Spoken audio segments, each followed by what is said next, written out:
বিল্লাহ বলেন। আল্লাহ তাআলা কোরআনুল কারীমের মধ্যে বলেন, লাকাদ সামিআল্লাহু কওলাল্লাযীনা ক্বালু ইন্নাল্লাহা ফাকীরুন ওয়া নাহনু আগনিয়া সানাকতুবু মা ক্বালু ওয়া কাতলাহুমুল আমবিয়া বিগাইরি হক। আল্লাহ রাব্বুল আলামিন জানায় দেন, তারা আল্লাহর ব্যাপারে বলে, আল্লাহ তাআলা হলেন ফকির, আমরা হলাম ধনী। তারা আল্লাহকে ফকির বলে, নিজেদেরকে ধনী বলে। শুধু তাই না, আরেক জায়গায় বলে আল্লাহর হাত রিক্ত হয়ে গেছে, আল্লাহর হাত খালি হয়ে গেছে। তার মানে আল্লাহকে তারা কৃপণ বলে, নাউযুবিল্লাহ। আল্লাহ তাআলা বলেন, ওয়াকালাতিল ইয়াহুদু ইয়াদুল্লাহি মাগলুলা গুল্লাত আইদিহিম ওয়ালুইনু বিমা ক্বালু। আল্লাহ তাআলা বলেন, ইহুদিরা বলে আল্লাহর হাত শূন্য হয়ে গেছে, রিক্ত হয়ে গেছে। আল্লাহ তাআলা বলেন, শূন্য রিক্ত তো তাদের হাত। এই কথা যে তারা বলল, আল্লাহ তাআলা বলেন এই জন্য তাদের উপরে লানাত, আল্লাহর লানাত এই অবাধ্য জাতির উপরে, আল্লাহর অবাধ্য এই নাশকর গোজার জাতির উপরে। শুধু তাই না, নবী রাসূলগণও তাদের উপরে লানাত করেছেন। আল্লাহ তাআলা বলেন, লুইনাল্লাযীনা কাফারু মিন বানি ইসরাঈলা আলা লিসানি দাউদ ওয়া ঈসা ইবনে মারইয়াম। দাউদ আলাইহিস সালাম তাদের উপরে লানত করেছেন, মারইয়াম আলাইহিস সালাম তাদের উপরে লানত করেছে। তারা ইয়াহইয়া আলাইহিস সালামকে হত্যা করেছে, জাকারিয়া আলাইহিস সালামকে তারা হত্যা করেছে। পৃথিবীর মধ্যে একমাত্র জাতি যারা নবীদের হত্যা করেছে, ঈসা আলাইহিস সালামকে তারা হত্যার অপচেষ্টা করেছে। শুধু তাই না, আমার আপনার নবী মুহাম্মদুর রাসূলুল্লাহ সাল্লাল্লাহু আলাইহি ওয়াসাল্লামকেও এরা হত্যার অপচেষ্টা করেছে। রাসূলুল্লাহ সাল্লাল্লাহু আলাইহি ওয়াসাল্লামকে হত্যার অপচেষ্টা করেছে তারা। একবার একজন ইহুদি নারী নবীজি সাল্লাল্লাহু আলাইহি ওয়াসাল্লামকে দাওয়াত দিয়েছে তার বাড়িতে। আহলে কিতাব এই হিসাবে নবীজি দাওয়াত গ্রহণ করেছে। ওই মহিলা ছাগলের গোশতের সাথে বিষ মিশায়া দিছে। তারা 3 বার নবীজিকে হত্যার অপচেষ্টা করেছে।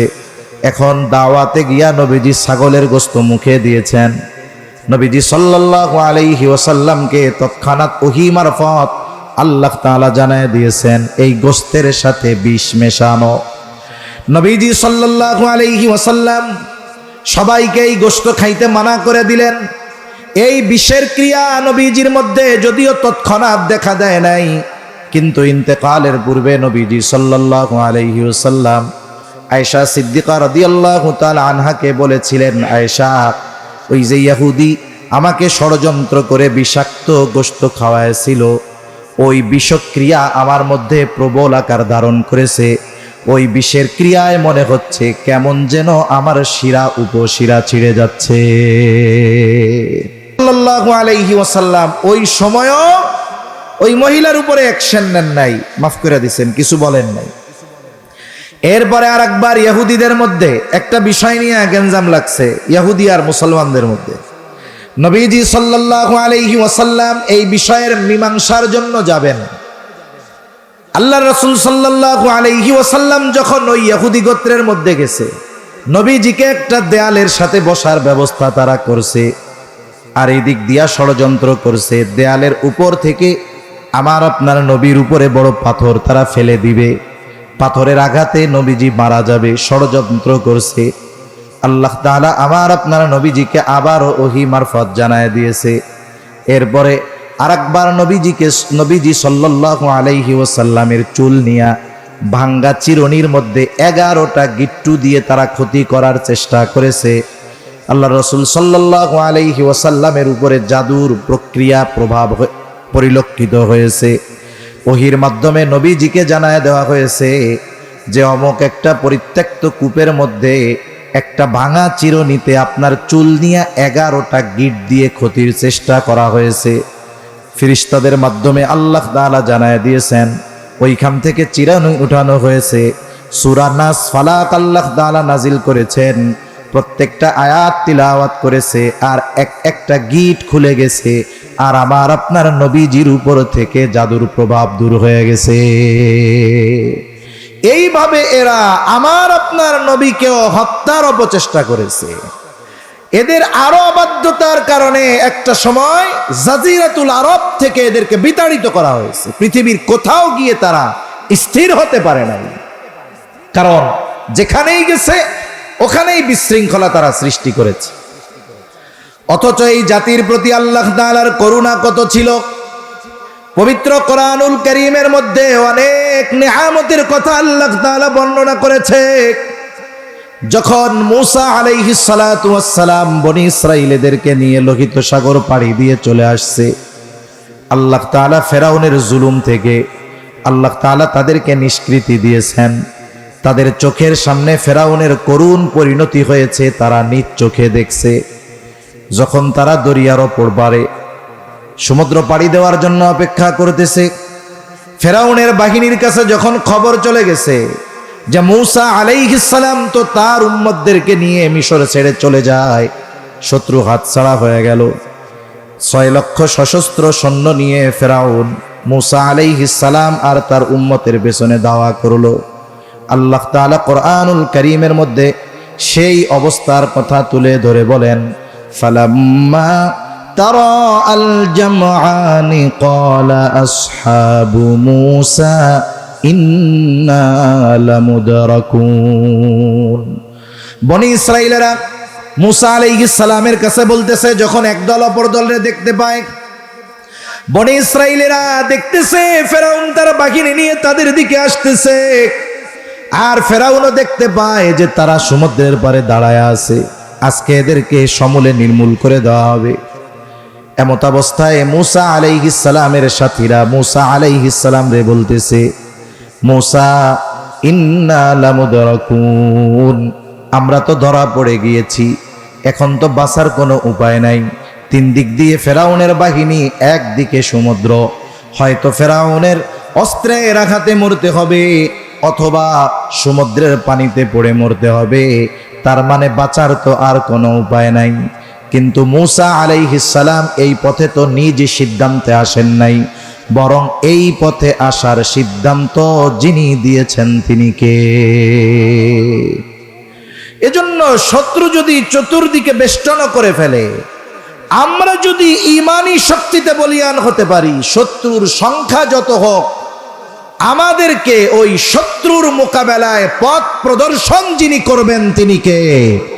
আল্লাহ। সম্প্রতি একটা খবরে দেখলাম যে মেঘালয় রাজ্যে পরিত্যক্ত এক বিমান ঘাঁটি আমাদের প্রতিবেশী দেশ ভারী ভারী সমরাস্ত্র আর আধুনিক যুদ্ধ বিমান এনে ওই জায়গায় প্রস্তুত করতেছে।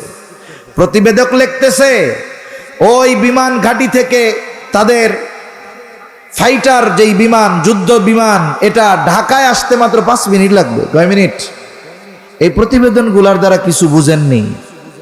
সংবাদ তো দিল, কিন্তু এর দ্বারা আমাদের একটা মেসেজ দিছে না, এটা শুধু একটা জানার খবর না, আমাদেরকে জানাইতেছে বেশি লাফালাফি করো না, ঢাকা উড়াই দিতে আমাদের মাত্র 5 মিনিট লাগবো। কথা বুঝেন নাই মনে হয়। চতুর্দিক দিয়ে ঘিরে ফেলছে, সমুদ্র একদিক, 3 দিকে আছে সেনাবাহিনী ফেরাউনের। আল্লাহ রাব্বুল আলামিন ওই অবস্থায়ও মূসা আলাইহিস সালামের সাথীদের রাস্তার ব্যবস্থা করে দিয়েছে। মূসা আলাইহিস সালামকে যখন তার উম্মতেরা বলতেছে ইন্না লামুদরাকুন, আমরা ধরা পড়ে গিয়েছি, আর মূসা আলাইহিস সালাম তৎক্ষণাৎ তাদের কথার জবাবে বলেন, কাল্লা ইন্না মাইয়া রাব্বি সায়াহদিন, কখনোই ধরা পড়ব না, এখনো পড়ব না, পরেও পড়ব না। অনেক সময় হয় না, শত্রু একবার যদি হাতছাড়া হয়, রাগ তো জমা থাকে, দ্বিতীয়বার যদি পায় ওরে সাইজ ডাবল করে। ওদের ভয় হলো যদি এখন কোনো মতে বাঁচি, পরে যদি ধরা পড়ি তাইলে তো সাইজ ডাবল দিবে। তার মানে মূসা আলাইহিস সালাম জানায় দিলেন, ধরা এখনো পড়ব না, পরবর্তীতে পড়লে ডাবল সাইজ হওয়া লাগবে, এ চিন্তা কইরো না, কখনোই সে আমাদেরকে ধরতে পারবে না। এখন প্রশ্ন হইতে পারতো বনি ইসরাইলের, কি বলেন ধরা পড়ব না, লড়াই করার মতো অস্ত্র নাই, সমুদ্র পাড়ি দেওয়ার মতো কোনো বাহন নাই, লড়াই করার অস্ত্র নাই, সমুদ্র পাড়ি দেওয়ার ব্যবস্থা নাই। কি কইরা বলেন ধরা পড়বো না? আমাদের কাছে তো কোনো কিছুই নাই। মুসা আলাইহিস সালাম বলেন ইন্না মাইয়া রব্বি, ওদের সাথে যা থাকে থাক, আমার সাথে যিনি আছেন তিনি কে? আমার সাথে রব আছে, ধরা পড়বো না। প্রথম কারণ কি? যে আমার সাথে কে আছে? রব আছে, আমার রব আছে। সায়াহদিন, যেই রব পথ দেখায় এই পর্যন্ত আনছে, ওই রব এখনই বাকি পথ দেখায় দিবে। সুবহানাল্লাহ বলেন। আল্লাহ রাব্বুল আলামিনও পথ দেখায় দিলেন। আল্লাহ তাআলা বলেন ফাআওহাইনা ইলা মূসা আনিদরিব বিআসাকাল বাহর ফানফালাকা ফাকানা কুল্লু ফিরকিন কাত-তাউদিল আযীম। আল্লাহ তাআলা ওহী পাঠায় দিলেন মূসা আলাইহিস সালামের কাছে, প্রত্যাদেশ পাঠায় দিলেন আনিদরিব বিআসাকাল বাহর। মূসা আলাইহিস সালামের সাথে যেই হাতে যেই লাঠিটা ছিল, এটা ছিল ওনার অন্যতম মুআজিজা। আল্লাহ তাআলা আদেশ করলেন লাঠি দিয়া সাগরের উপরে আঘাত করেন। সাগরে আঘাত করলে লাঠি দিয়া কি হবে? একটা ঢেউও হবে না। কিন্তু মূসা আলাইহিস সালাম বলেন নাই কেন মারবো, আদেশ করার সাথে সাথে বাড়ি মাইরা দিছে। সুবহানাল্লাহ। এজন্য প্রকৃত ইমানদারের কাজ হলো আল্লাহর পক্ষ থেকে যখন কোনো সুনির্দিষ্ট আদেশ আসে, আল্লাহ তাআলার পক্ষ থেকে যখন কোনো আদেশ নিষেধ আসে, এই আদেশ নিষেধ মান্য করার ক্ষেত্রে কোনো যুক্তির পেছনে না পড়ে যাওয়া। আমরা তো আল্লাহ তাআলার আদেশ মান্য করার ক্ষেত্রেও যুক্তি তালাশ করি যে এটা করলে কি হবে। এটা ঠিক নয়। ইমানদারের কাজ, আল্লাহর পক্ষ থেকে আদেশ আসছে, এর করলে কি হবে না করলে কি হবে এত কিছুর দরকার নাই। আল্লাহ তাআলা আদেশ করেছে, ওই আদেশ অনুযায়ী আমল করা, এটাই হলো প্রকৃত ইমানদারের কাজ। ঠিক কিনা বলেন? মূসা আলাইহিস সালাম লাঠি দিয়া সাগরের উপরে বাড়ি মেরে দিছেন। বাড়ি মারার সাথে সাথে সাগর দ্বিখণ্ডিত হয়ে গেছে। শুধু সাগর দ্বিখণ্ডিত হয়ে গেছে এমনটা নয়, ফাকানা কুল্লু ফিরকিন কাত-তাউদিল আযীম, প্রত্যেকটা খণ্ড, প্রত্যেকটা ভাগ পাহাড় সাদৃশ্য উঁচু দেয়ালের মতো হয়ে গেছে। দুই দিকে সরে গেছে, মধ্যে দিয়ে ফাঁকা রাস্তা, শুকনা ঠনঠনা রাস্তা আল্লাহ বানায়া দিছে। মূসা আলাইহিস সালামের কিছু বক্তব্য আছে না, যে বড় বড় নেতারা বক্তব্য দেয় নির্বাচনের আগে, দেয় না? এই নির্বাচনের বক্তব্য অধিকাংশ ক্ষেত্রে মুখ আর মাইকে আর কানে বাজে, বাস্তবে পরিণত হয় না কখনো। কিন্তু মূসা আলাইহিস সালাম যে বক্তব্য দিয়েছে, কখনো ধরা পড়বো না, কাল্লা, ধরা পড়বো না। কেন? ইন্না মাইয়া রব্বি, নিশ্চয় আমার রব সাথে আছে। ধরা পড়বো না কেন? বলে সায়াহদিন, আমার রব আমারে পথ দেখায়া দিবে। সুবহানাল্লাহ বলেন। এই বক্তব্যের বাস্তবতা বনি ইসরাইল স্বচক্ষে দেখছে। এইবার তারা রাস্তা দিয়ে পার হওয়া শুরু করে দিছে। আল্লাহ তাআলা কোরআনুল কারীমের আরেক জায়গায় বলেন ওয়াজাওয়াজনা বিবানি ইসরাঈলাল বাহরা ফাআতবাআহুম ফিরআউনু বিজুনুদিহি বাগয়ান ওয়া আদওয়া। আল্লাহ তাআলা জানায় দেন আমি বনি ইসরাইলদেরকে সমুদ্র পার করায় দিলাম। যখন বনি ইসরাইল মাঝ পথ অতিক্রম করলো, ফেরাউন তার বাহিনী নিয়ে সমুদ্রের পাড়ে, রাস্তার পাড়ে চলে আসছে। আইসা দেখে বিশাল এক রাস্তা। সে খুব ভালো মতো আমার আপনার চাইতে আল্লাহ তাআলাকে বেশি ভালো ফেরাউন চিনত। মুফাসসিরিনে কেরাম বলেন, যদিও ফেরাউন মানুষের সামনে দিনের বেলায় নিজেরে বলতো আনা রব্বুকুমুল আলা, আমি হইলাম বড় রব, কিন্তু রাতের বেলা পা উপরে দিয়া মাথা নিচে দিয়া কান্না করতো আর বলতো আল্লাহ তুমি সবচেয়ে বড় রব, কিন্তু আমি তো দুনিয়া চাই, এটা আমারে দেন। তার মানে ফেরাউন আল্লাহরে খুব ভালো মতো চিনে। দেখবেন যেই বেটা ঘুমায় থাকে, এর ঘুম থেকে জাগানো যায় না, ঠিক না? যদি আমি ঘুমের বান ধরি 50 ডাক দিলে উঠবো না, খালি আর যে বেটা আসলে ঘুম, ওরে 2 ধাক্কা দিলেও লাফাইয়া উঠা বসে পড়বে। কি হইছে? ফেরাউন তো আল্লাহরে ভালো মতো চিনে, এই জন্যই যখন মূসা আর হারুন আলাইহিমাস সালাম দুইজন যাইয়া এক রবের দাওয়াত দিছে, না চেনার ভান করে যে ক্বালা ফামার রাব্বুকুমা ইয়া মূসা, হে মূসা তোমাকে দুইজনের রব আবার কেডা? আমি হইলাম বড় রব। এটা হলো চিনেও না চেনার ভান করা, চিনেও না চিনার ভান করা। তো যাই হোক, সে তো বুঝতে পারছে এই রাস্তা দিয়ে বনি ইসরাইল নিরাপদ জায়গায় পৌঁছায়া যাচ্ছে, আর এই রাস্তা ওদের জন্য নিরাপদ কিন্তু আমার জন্য বিপদ।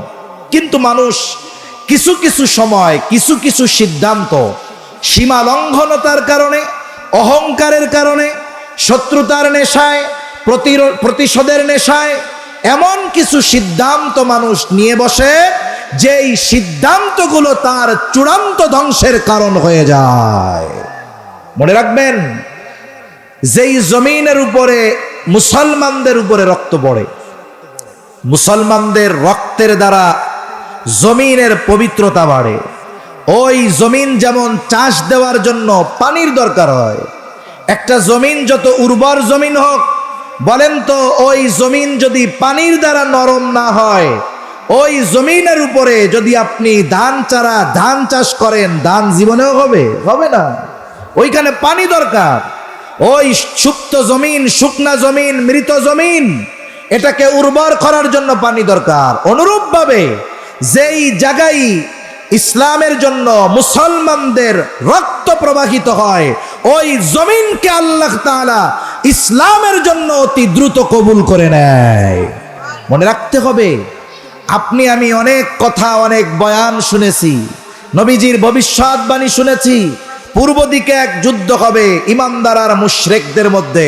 মনে রাখতে হবে, সেই ভবিষ্যৎবাণী অনুযায়ী আমরা হলাম সেই মুসলিম বাহিনী, আর আমাদের পাশে আল্লাহর নবী ঘোষিত সেই মুশরিকেরা ওই যুদ্ধের প্রেক্ষাপট তৈরি করতেছে। মুসলমানদের রক্তে জমিন রঞ্জিত হচ্ছে।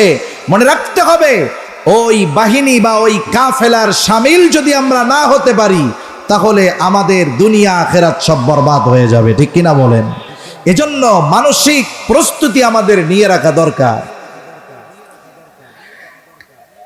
আল্লাহ তাআলা বলেন, বনি ইসরাইলদেরকে আমি সমুদ্র পার করে দিলাম। যখন তারা মাছ দরিয়ায় চলে আসছে, ফেরাউন তার বাহিনী নিয়ে, সে যদিও জানে এই রাস্তা আমার জন্য নিরাপদ নয়, কিন্তু ওই যে শত্রুতা, প্রতিশোধের নেশা, সীমা লঙ্ঘন করা, এই কারণগুলার জন্য সে তাদের অনুসরণ করা শুরু করলো। আল্লাহ তাআলা বলেন, ফাআতবাআহুম ফিরআউনু বিজুনুদিহি বাগয়াও ওয়া আদওয়া। ফেরাউন তার সৈন্য সামন্ত সহ বনি ইসরাইলদের অনুসরণ করা শুরু করলো। কেন? বাগয়াও ওয়া আদওয়া, সীমা লঙ্ঘন করে, শত্রুতা বশত বনি ইসরাইলদের সমূলে নির্মূল করার লক্ষ্যে, হত্যা করার নেশায়, রক্তপাতের নেশায় এবার সে তাদের পিছনে অনুসরণ করা শুরু করলো। বনি ইসরাইলেরা সমুদ্রের অপর পাড়ে উঠে গেছে। এখন যাদের জন্য আল্লাহ রাস্তা বানিয়েছেন, ওই রাস্তা ব্যবহার শেষ, প্রয়োজন শেষ। বলেন তো, এখন আর ওই রাস্তার দরকার আছে নাকি? আপনাদের রাস্তা দিয়ে আসার সময় কয়েকটা নতুন ব্রিজ পাইছি। ব্রিজের পাশ দিয়া, ব্রিজ কমপ্লিট হওয়ার আগে একটা পার্শ্ব রাস্তা ছিল। বলেন তো, এখন যদি কেউ গিয়া গভর্নমেন্টের কাছে বলে, আমরা 6 মাস, 9 মাস, 1 বছর ওই রাস্তা দিয়া চলছি, এখন ব্রিজ হয়ে গেছে, ওই রাস্তাটার আর কোনো দাম নাই, তাই না? 10 লাখ টাকা দেন, রাস্তাটা পাকা করমু, দিবে নাকি? আর উল্টা করবে যে মাটি বালিগুলো আছে কাইটটা লইয়া যান, ওইটার জন্য খালের পানি ঠিক মতো যাইতেছে না। ঠিক কিনা বলেন? তার মানে রাস্তা যাদের জন্য বানানো হয়েছে, ব্যবহার শেষ, প্রয়োজন শেষ। এখন আর এই রাস্তার প্রয়োজন নাই। আল্লাহ তাআলা পানিকে নির্দেশ দিলেন, পানি তুমি আগের অবস্থায় ফিরে যাও। আল্লাহ তাআলা হলেন এমন এক মহান সত্তা। আল্লাহ তাআলা যখন কোনো কিছু এরাদা করেন, ইচ্ছা করেন, শুধু বলেন হও, সেটা তৎক্ষণাৎ হয়ে যায়। আল্লাহ তাআলা বলেন, ইন্নামা আমরুহু ইযা আরাদা শাইআন আন ইয়াকুলা লাহু কুন ফায়াকুন। আল্লাহ তাআলা যখন কিছু ইচ্ছা করেন, শুধু বলেন হও, তৎক্ষণাৎ সেটা হয়ে যায়। এইবার দুই দিকের পাহাড় সদৃশ্য পানির এই উঁচু দেয়াল একসাথে ফেরাউন আর তার বাহিনীর উপরে একসাথে আছড়া পড়ছে। স্বাভাবিক ঢেউয়ের তোড়ে মানুষ অনেক সময় গহীন সমুদ্রে চলে যায়, মারা যায়। পানি যদি একসাথে পড়ে বাঁচার আর উপায় নাই, একটাও নিচের থেকে আসতে পারে না। কিন্তু আল্লাহ তাআলা ফেরেশতা পাঠায়া দিছে যে ফেরাউন রে তো এইভাবে মারা যাবে না, এক টানে সমুদ্রের তলদেশ থেকে ওরে উপরে উঠায় নিয়ে আসছে। আমাদের অঞ্চলগুলাতে মাঝে মধ্যে মুরগিরে জীবাণীতে ধরে না, মুরগি কি হয় এটা নড়ে না, চড়ে না। এরপরে দেখছি যে আমার দাদি মা ওনারা কোনো মতে পুকুরের মধ্যে অথবা বালতির মধ্যে পানি দিয়া 2-4টা চুবনি মারে, 8-10টা চুবনি যেই দিয়া ছাইড়া দেয়, এবার ঝাড়া একটা দিয়া কয় যে আমি এখন ফিট আছি, আর কোনো অসুবিধা নেই, আর চুবনি টুবনি মাইরো না। তার মানে চুবনির ঠেলায় তার ওই ওম নাকি অলসতা কাইটা হুশ ফিরে আসে আর কি। এইবার যখন চুবনি শুরু হয়েছে, হুশ ফিরে আসছে যে আমার খোদাইগিরি তো শেষ। এইবার সেই ঈমান আনার ঘোষণা দিচ্ছে।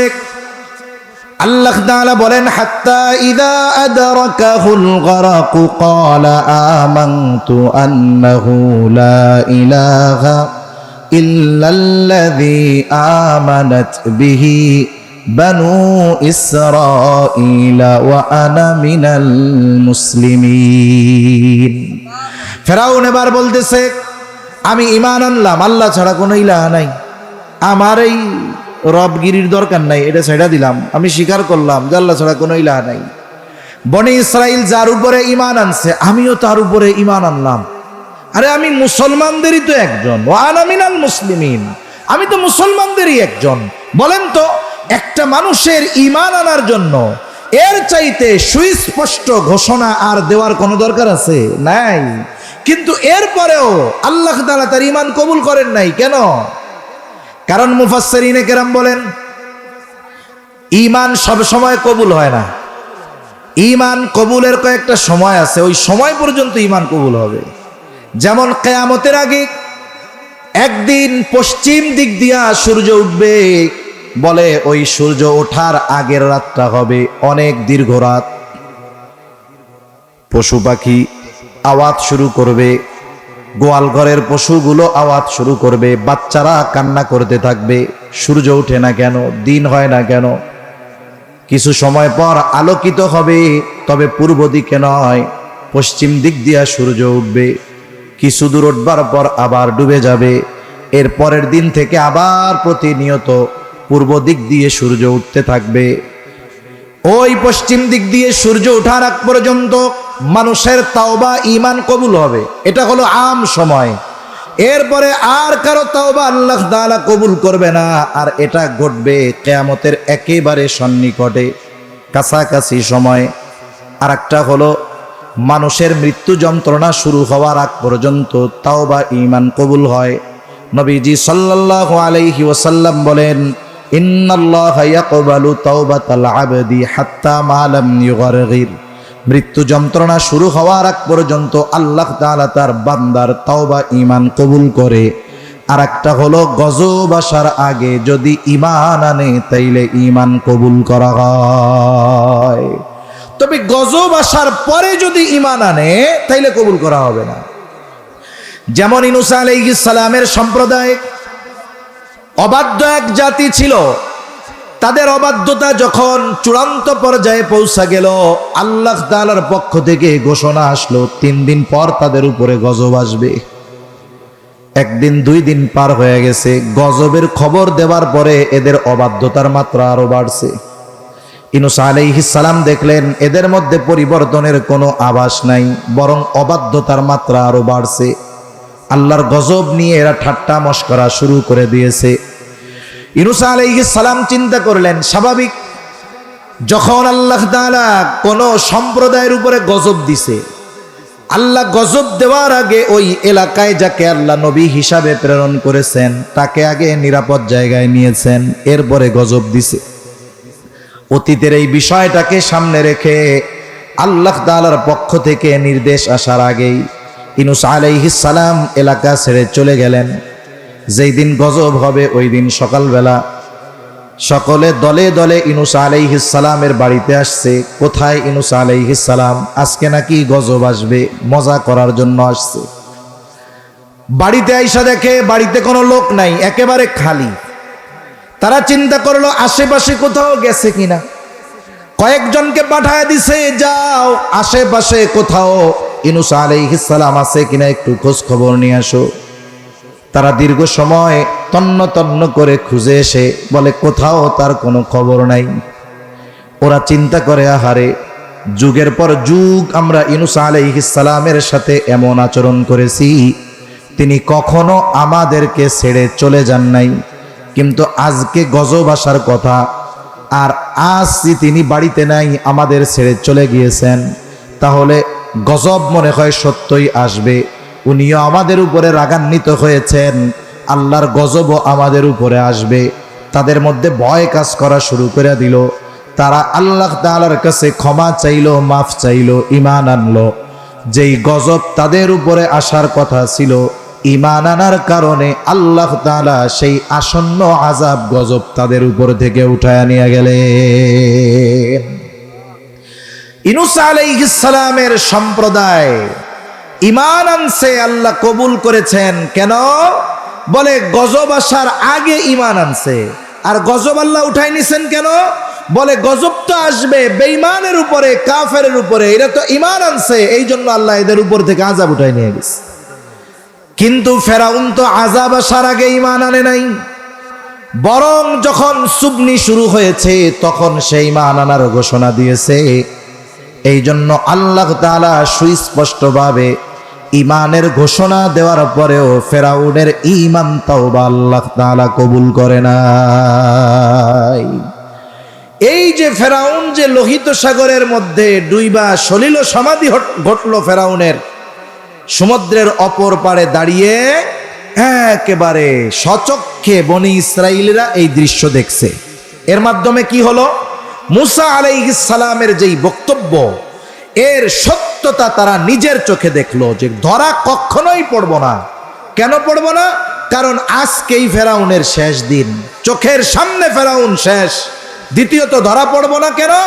রব সাথে আছে, রাস্তা বানায় দিবে। আল্লাহ সমুদ্রের মধ্যে দিয়ে রাস্তা বানায় দিছে। বলেন তো, এই বিষয়টা যদি কোনো দুর্বল ইমানদার দেখে, বেঈমানও যদি দেখে, আল্লাহর এই কুদরত দেখার পরে আল্লাহর উপরে এবং তাদের উপরে, তাদের কাছে যেই নবী ছিল তার উপরে আস্থা, আল্লাহর প্রতি ঈমান, এগুলো আরো বাড়ার কথা ছিল। ঠিক কিনা বলেন? এত বড় নিয়ামত তারা পাইছে যে আল্লাহ তাআলা সমুদ্রের মধ্যে দিয়ে রাস্তা বানায় দিছে, পরবর্তীতে যেন কোনো চিন্তা না আসে মাথার মধ্যে, এই জন্য চোখের সামনে ফেরাউনরে শেষ করে দিছে। কিন্তু এদের পরিণতি কি হইল? এই নিয়ামতটা পাওয়ার পরেও ওই পারে গিয়ে এখন তারা টেনশন করতেছে, থাকমু কোথায় আর খামু কি? চিন্তা করছেন? সমুদ্রের ওই পারে গিয়ে তাদের টেনশন এখন কি? থাকবো কোথায়, খাবো কি? যেই আল্লাহ সমুদ্রের মধ্যে দিয়ে রাস্তা বানাইতে পারে, ওই আল্লাহ তাদের খাওয়ানোর ব্যবস্থা করতে পারে কি পারে না? তারা এবার কয়, মিশরেই ভালো ছিলাম, কমপক্ষে মাথা গোজার ঠাই তো কিছু ছিল। হ্যাঁ, আল্লাহ তাআলা তাদের জন্য মেঘমালারে ছাদ বানায় দিয়েছেন। আল্লাহ তাআলা বলেন, ওয়াযাল্লালনা আলাইকুমুল গামামা ওয়া আনজালনা আলাইকুমুল মান্না ওয়াসসালওয়া। কই থাকমু কোথায়, খামু কি? মাথার উপরে তো কিছুই নাই। আল্লাহ তাআলা তাদের জন্য মেঘমালারে ছাদ বানায় দিলেন। সাথে সাথে আল্লাহ তাআলা আসমানি খাবারের ব্যবস্থা তাদের জন্য করলেন। মান্না সালওয়ার ব্যবস্থা আল্লাহ তাদের জন্য করেছে। আল্লাহ সুবহানাহু ওয়া তাআলা তাদেরকে মূলত জেরুজালেমের কর্তৃত্ব পুনরায় তাদের হাতে ফিরাইয়া দিতে চাচ্ছিলেন। ফেরাউনের জুলুম থেকে তারা বাঁচল। তাদের যে আদি পুরুষ হযরত ইয়াকুব আলাইহিস সালাম, ওনার সময় ইউসুফ আলাইহিস সালামের আহ্বানে যে বনি ইসরাইলেরা মিশর হিজরত করে চলে গেছিল, আল্লাহ তাআলা চাইলেন আবার জেরুজালেম বাইতুল মুকাদ্দাসের কর্তৃত্ব এদের হাতে আল্লাহ তুলে দিবে। ওই সময়টাতে পৃথিবীর সবচাইতে উর্বর এবং সবচাইতে উন্নত দামি জায়গা যেটা ছিল সেটার নাম হলো এই জেরুজালেম, বাইতুল মুকাদ্দাস। ওটা ছিল ওই সময়ের সবচাইতে দামি ভূমি। আল্লাহ তাআলা চাইলেন এটার কর্তৃত্ব তাদের হাতে ফিরিয়ে দিবেন। সবচাইতে আধুনিক শহর, সবচাইতে উর্বর জমিন ছিল এই বাইতুল মুকাদ্দাস, পৃথিবীর সবচাইতে দামি জায়গা। যেমন দেখেন না, আমেরিকার নিউ ইয়র্ক সিটিতে একটা ফ্ল্যাট থাকলে বাবা শত শত কোটি টাকা লাগে একটা ফ্ল্যাট কিনতে। দুবাইতে একটা ফ্ল্যাট কিনে মানুষ শুনি শত শত কোটি টাকা দিয়ে, বাড়ি না জমি না, একটা ফ্ল্যাট কিনে। ওই রকম তৎকালীন সময়ের সবচাইতে পবিত্র, সবচাইতে মূল্যবান, সবচাইতে আধুনিক, সবচাইতে উর্বর জায়গা ছিল এই বাইতুল মুকাদ্দাস। কারণ এর আশপাশ আল্লাহ তাআলা বরকত দিয়া ভরপুর করে দিছে, ঠিক কিনা বলেন? এর আশপাশ বরকতময়। স্বয়ং আল্লাহ তাআলা বলছে সবচাইতে বেশি নবী রাসূলরা ওই জায়গায় একত্রিত হয়েছে। সব নবী রাসূলের উপস্থিতিতে, আমার আপনার নবীর ইমামতিতে ওই জায়গায় 2 রাকাত নামাজ হয়েছে। এজন্য আল্লাহ তাআলা, এটা তো মেরাজের শুরু হওয়ার ভূমি, আল্লাহ তাআলা ইসরা করাইছেন মসজিদুল হারাম থেকে মসজিদে আকসা। মসজিদে আকসা থেকে নবীজির সফর শুরু হয়েছে ঊর্ধ্বলোকে।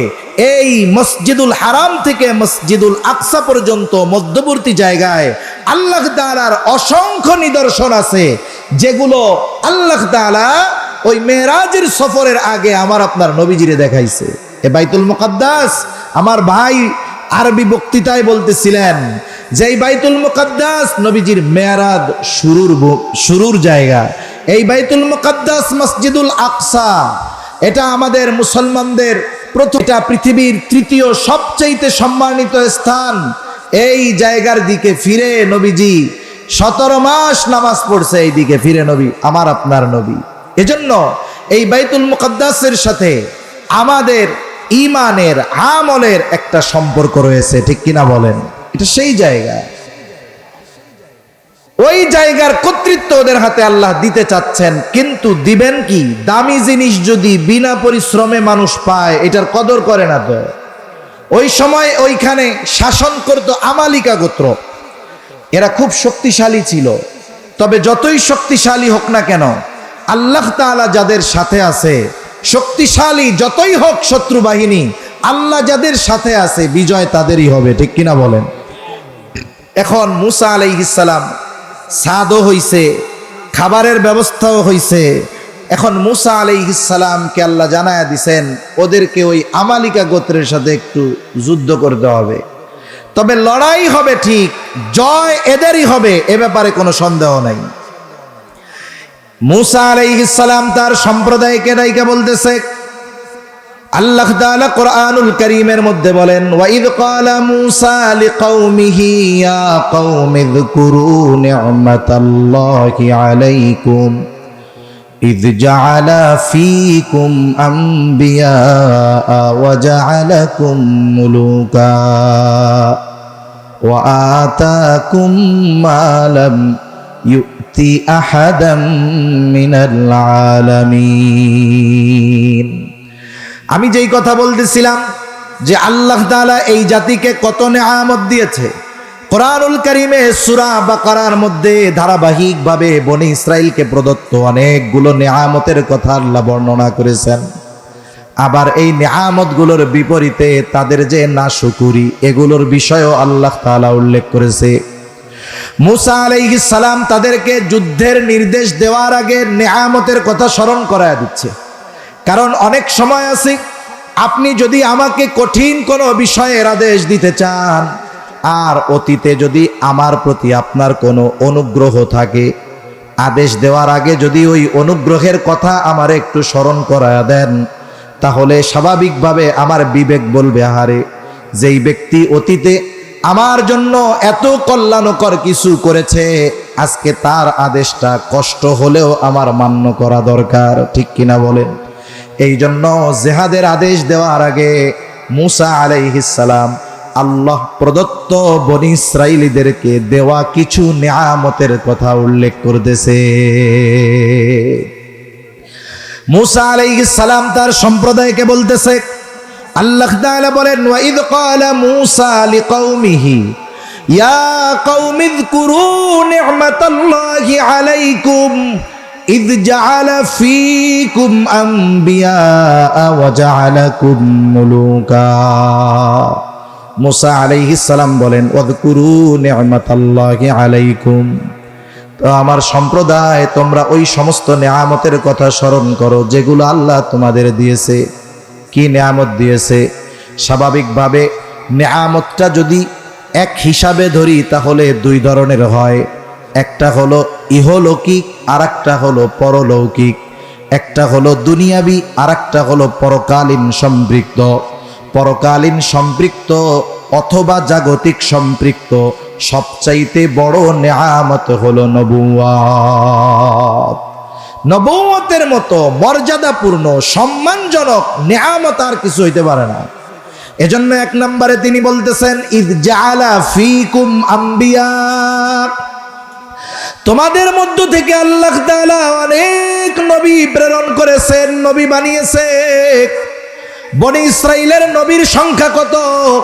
মুহাম্মাদুর রাসূলুল্লাহ সাল্লাল্লাহু আলাইহি ওয়াসাল্লাম বলেন, বনি ইসরাইল কখনো নবী শূন্য হয় নাই। ঈসা আলাইহিস সালাম পর্যন্ত তারা কখনো নবী শূন্য হয় নাই। একজন মারা গেছে তো আল্লাহ তাআলা আর একজনকে নবুয়াত দিয়া ওই শূন্য স্থান আল্লাহ পূরণ করে দিয়েছে। এরা হলো এমন এক বংশ যেই বংশ কখনো নবী শূন্য হয় নাই ঈসা আলাইহিস সালাম পর্যন্ত। এর চাইতে বড় মর্যাদার কি হইতে পারে? একদিন এক খবরে দেখলাম এক গ্রামের ব্যাপারে খুব আকারে একটা খবর প্রচার হইতেছে। খবর কি বলে, এক গ্রামে এই বছর 8 জন বিসিএস ক্যাডার হইছে। কয়জন? 8 জন বিসিএস ক্যাডার। কোন বংশে যদি 2-4 জন বিসিএস ক্যাডার থাকে, ওই বংশের মানুষ গ্রামের অন্যান্য বংশের উপরে বুক ফুলায় কথা কয়, চেনো আমরা কেডা কেডা? কয় আমাগো বংশে 5টা বিসিএস ক্যাডার আছে।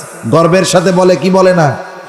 দুনিয়াবি একটু সামান্য উচ্চ চাকরিধারী হলে তারে নিয়ে মানুষ গর্ব করে, অথচ যেই বংশে ধারাবাহিকতার ক্রমান্বয়ে নবী রাসূলগণের আগমন ঘটেছে, তাহলে ওই বংশের জন্য এটা আল্লাহর পক্ষ থেকে কত বড় নিয়ামত ছিল। শুধু যে আল্লাহ তাআলা তাদেরকে এই মর্যাদা দিয়েছে তা নয়, জাগতিক মর্যাদার মধ্যে সবচাইতে উচ্চ মর্যাদা হলো বাদশাহী রাজত্ব। মূসা আলাইহিস সালাম এই কথাও বলতেছেন, ওয়া জাআলাকুম মুলুকা, যে আল্লাহ তাআলা তোমাদেরকে দুনিয়ার বাদশাহীও দান করেছে। দাউদ আলাইহিস সালাম, সুলাইমান আলাইহিস সালাম যদি মূসা আলাইহিস সালামের পরে, কিন্তু বনি ইসরাইলের মধ্যে আল্লাহ তাআলা এইরকম বড় বড় বাদশা দান করছে। জাগতিক নেয়ামতের মধ্যে অন্যতম বড় নেয়ামত হলো রাষ্ট্র পরিচালনার দায়িত্ব পাওয়া। আল্লাহ এটাও তোমাকে দিছে। শুধু তাই না, ওয়া আতাকুম মা লাম ইউতি আহাদাম মিনাল আলামিন, বলে আল্লাহ তাআলা তোমাদেরকে যেই নেয়ামত দিয়েছে, গোটা বিশ্ব জগতে এইরকম নেয়ামত আর কাউকে আল্লাহ দেয় নাই। তোমাদেরকে আল্লাহ এমন কিছু নেয়ামত দিছে যা গোটা পৃথিবীতে আর কাউকে দেয় নাই।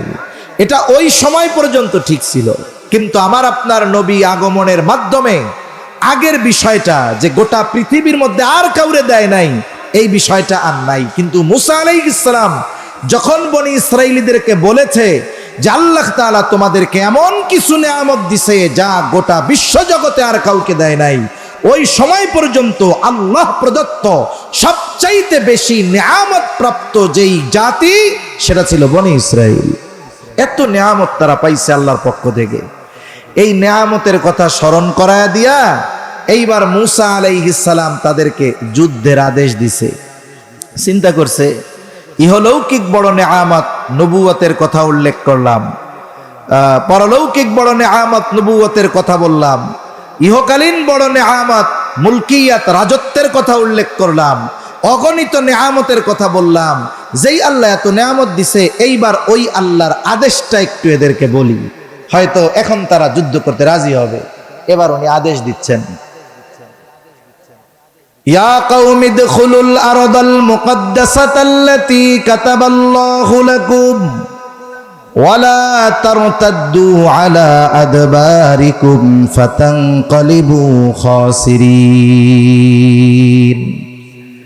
মুসা আলাইহিস সালাম আল্লাহ প্রদত্ত নিয়ামত সমূহের কথাগুলো উল্লেখ করার পর এইবার তাদেরকে নির্দেশ দিলেন, হে আমার সম্প্রদায়, তোমরা ওই পবিত্র ভূমির মধ্যে প্রবেশ করো, আল্লাতী কাতাবাল্লাহু লাকুম, যেই জমিনের মালিকানা আল্লাহ তোমাদের জন্য নির্ধারিত করে রাখছে। এর দ্বারা আল্লাহ তাআলা বনি ইসরাইলদেরকে যুদ্ধ করার আগে যুদ্ধ বিজয়ের ঘোষণা দিয়ে দিয়েছে। তোমরা যে যুদ্ধ করতে যাবা, তোমরা পরাজিত হবা না, জয়ী তোমরাই হবা, এই সিদ্ধান্ত আল্লাহ নিয়ে নিয়েছে। এখন তোমাদের কাজ হইল শুধু যুদ্ধের ময়দানের দিকে ছুটে যাওয়া। কিন্তু এই অবাধ্য জাতির জবাব ছিল কি? একটা তাকবীর দেই আমরা, নারায়ে তাকবীর, নারায়ে তাকবীর। আল্লামা হাসান জামিল সাহেবের আগমন। কথা আমার শেষ। এদের যুদ্ধে তো যাই নাই, বরং